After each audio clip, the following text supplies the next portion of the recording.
Assalamualaikum. Today we will discuss paragraph writing part 2, that is paragraph development. Basically we will discuss what are the types of paragraph. So initially we will have a review of the paragraph. What is paragraph? हमने previously पढ़ा था कि paragraph जो है इसमें जो है topic sentence होता है, सपोर्टिंग सेंटेंस होता है, जो कि जिसमें कि एग्जांपल या प्रूफ या डिटेल जो है उसको जो हमने जो उसको जो है सपोर्ट करने के लिए आपके फर्स्ट आपकी जो भी आर्ग्यूमेंट होता है उसको जो है सपोर्ट करने के लिए जो सेंटेंसेस होते हैं वो होते हैं एग्जांपल में। देन सपोर्टिंग सेंटेंस 2 होगा, देन उसकी एग्जांपल जो डिटेल्स होंगी, देन थर्ड जो सेंटेंस होगा सपोर्टिंग, और देन कंक्लूडिंग सेंटेंस होगा। अभी आपके 5 भी हो सकते हैं, और आपके सेंटेंसेस अगर आपका कोई लेंथी कोई भी आपका पैराग्राफ है तो वो आपका उसके उसी के अकॉर्डिंग वो ज़्यादा भी हो सकते हैं सेंटेंसेस या एविडेंसेस उसकी। देन अगर हम इसको जो है पैराग्राफ डेवलपमेंट की तरफ, तो पैराग्राफ डेवलपमेंट जो है वो इसकी वेरियस टाइप्स होती हैं बेसिकली, जो कि इसकी जिसके लिए कि हम डिफरेंट टाइप्स की जो टेक्निक्स हैं वो यूज़ करते हैं। So paragraph can be developed into various types depending on the techniques used to develop the central idea. हमने बेसिकली जो भी टॉपिक होता है गिवन, उसका जो सेंट्रल आइडिया उसमें जो गिवन होता है उसको जो है डेवलप करने के लिए हम जो डिफरेंट टेक्निक्स जो हैं वो अडॉप्ट करते हैं पैराग्राफ राइटिंग में। So the choice of technique will depend on the topic, intended reader and purpose. अब हमारे पास जो आपकी जो भी टेक्निक्स हमने जो अडॉप्ट करनी है इसके लिए पैराग्राफ राइटिंग के लिए, वो बेसिकली डिपेंड करेगा कि आपका टॉपिक क्या है, आपका पढ़ने वाले जो ऑडियंस है, आपके रीडर वो कौन है, और आपका राइटिंग का पर्पस क्या है। So the following important kinds of paragraph are detailed here. अब हम फर्दर जो पैराग्राफ्स हैं हम इसको देखेंगे कौन से जो पैराग्राफ्स हैं हम इनको उसकी जो पैराग्राफ राइटिंग में हम इसको मोस्टली यूज़ करते हैं। So the first one is narrative paragraph. A narrative paragraph tells a story using specific details in chronological order. अब इसमें क्या होता है बेसिकली आपका नैरेटिव जो पैराग्राफ है एक स्टोरी की तरह से होता है, इसमें क्या कुछ ख़ास जो भी उसकी डिटेल्स होती हैं वो एक टाइम के जो एक ऑर्डर के तहत जो है वो एक्सप्लेन की जाती हैं। अब इस नैरेटिव पैराग्राफ का पर्पस ये होता है कि रीडर को इवेंट्स के बारे में बताया जा सके कि how the events happened. So the key elements to a narration paragraph जो है वो क्या हो सकते हैं। While the paragraph structure of a narration paragraph follows the basic paragraph structure. अब इसमें वैसे तो जो भी जो पैराग्राफ स्ट्रक्चर है उसका भी वही होता है जो कि बेसिक पैराग्राफ का जो स्ट्रक्चर होता है किसी भी पैराग्राफ का, but there are some special elements to consider when you write a narration paragraph. लेकिन कुछ एलिमेंट्स हैं जो कि आपको कंसिडर करने होते हैं जब भी आप कोई नैरेटिव पैराग्राफ लिख रहे होते हो।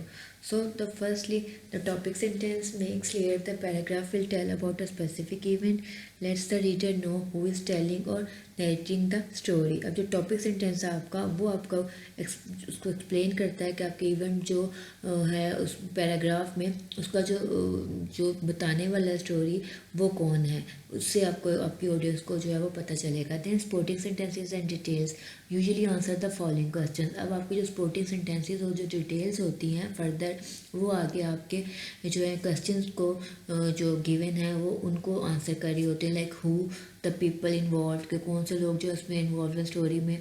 Then what the event, event क्या है, वाक्य क्या हुआ। Then why the event important to you, like जो भी एक्सप्लेन करता है उसके लिए वो इवेंट क्यों इम्पोर्टेंट है। वेयर द स्टोरीज लोकेशन, अब वो स्टोरी जो है जो भी इवेंट था वो हैपन कहाँ पर हुआ। And then when the date और टाइम ऑफ द स्टोरी, और कब हुआ ये सब आपने इसमें ये सारे जो आंसर्स हैं आपने इसमें देने होते हैं इन क्वेश्चंस के, आपने सपोर्टिंग सेंटेंसेस में या डिटेल्स में।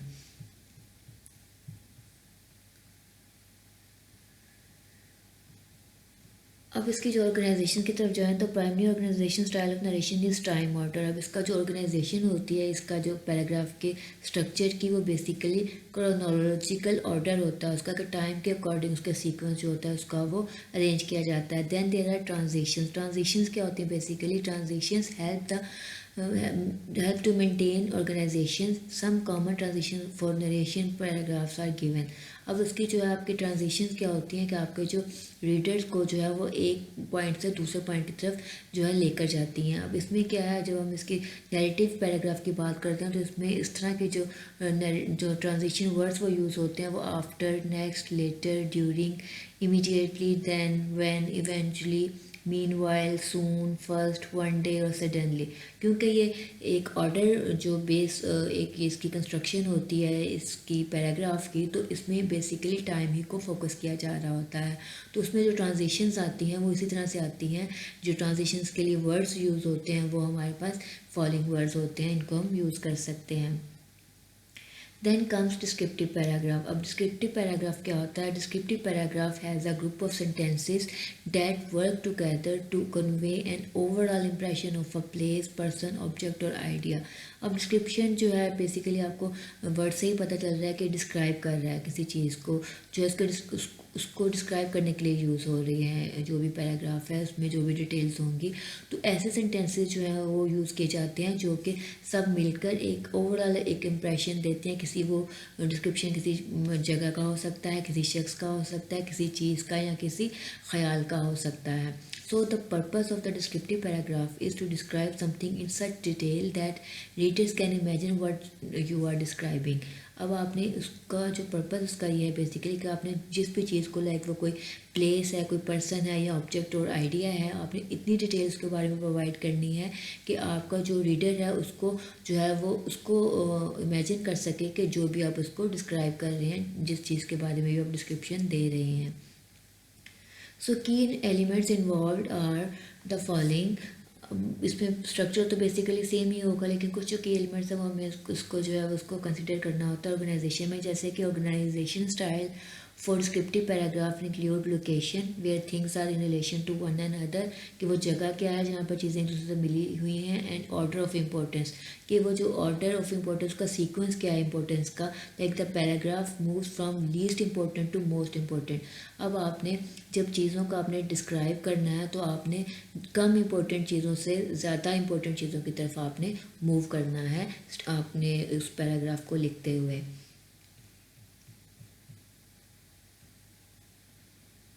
So the transition words for the description या डिस्क्रिप्टिव पैराग्राफ के लिए जो हमारे पास होंगे वो ये होंगे, लाइक एक्सप्लेनेशन एग्जाम्पल के लिए for example, for instance, to illustrate, और वन एग्जाम्पल. और लोकेशन के लिए हम करेंगे nearby, above, adjacent to, below, beyond, further on, opposite to और there.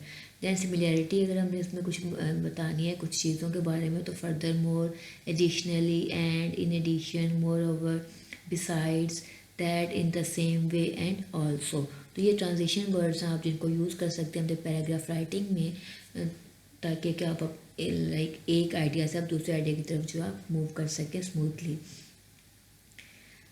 Then comes comparison and contrast paragraph. A comparison paragraph explains the similarities in two subjects and a contrast paragraph explains the differences in two subjects. अब comparison में क्या होता है कि आप कुछ चीज़ों को ऐसे पैराग्राफ में आपने एक्सप्लेन करना है किसी भी सब्जेक्ट की सिमिलैरिटी को, कुछ चीज़ें उनमें एक जैसी क्या हैं. और कंट्रास्ट में आप क्या करेंगे, आप उसमें आप डिफरेंसेस जो है किसी भी सब्जेक्ट दो चीज़ों के अलग से जो उनमें जो फ़र्क है वो आपने एक्सप्लेन करना होगा. So purpose of such kind of paragraph is to show how subjects are alike और डिफरेंट, कि अब जो बेसिकली जो भी सब्जेक्ट आपने चूज़ किया है वो किस तरह से एक जैसे हैं और किस तरह से वो मुख्तलिफ हैं. सो द की एलिमेंट्स जो हैं वो हमारे पास उसी तरह से होंगे, जो आपका बेसिक जो उसका जो स्ट्रक्चर होता है पैराग्राफ का वो वही रहेगा. और उसके बाद जो ऑर्गेनाइजेशन होगी वो चेंज होगी. You may use either subject by subject और point by point organisation for your paragraph. अब इसमें हमारे पास जो है वो टेबल है, आप इसको देख सकते हैं कि आप सब्जेक्ट पर सब्जेक्ट आप करेंगे तो इस तरह से करेंगे, like my two cousins are very different, like John, appearance, personality, hobby और इंटरेस्ट में. और मैरिज, लाइक दूसरा जो नेम आप लेंगे वो उसमें अपीयरेंस, पर्सनैलिटी और हॉबी इंटरेस्ट में आप इस तरह से आप जो है कजन्स आर कंप्लीट ऑपोजिट. आप इसमें आप क्या करेंगे, सब्जेक्ट बाय सब्जेक्ट आप उसको चेंज कर रहे हैं, उसके अंदर उसकी जो है वेरिएशन बता रहे हैं. दैन पॉइंट्स बाय पॉइंट्स आप अगर करते हैं तो आपके साथ करेंगे my two cousins are very different. Then appearance, John और मैरी अपीयरेंस में कैसे हम दोनों का आप कंट्रास्ट करेंगे, फिर आप पर्सनैलिटी में दोनों का कंट्रास्ट करेंगे, फिर आप हॉबी और इंटरेस्ट में दोनों का कंट्रास्ट करेंगे। ठीक है, इस तरह से आप जो है दोनों तरह से आप इनको जो अपने कंपैरिजन कंट्रास्ट में आप अपने जो है पैराग्राफ में राइट कर सकते हैं।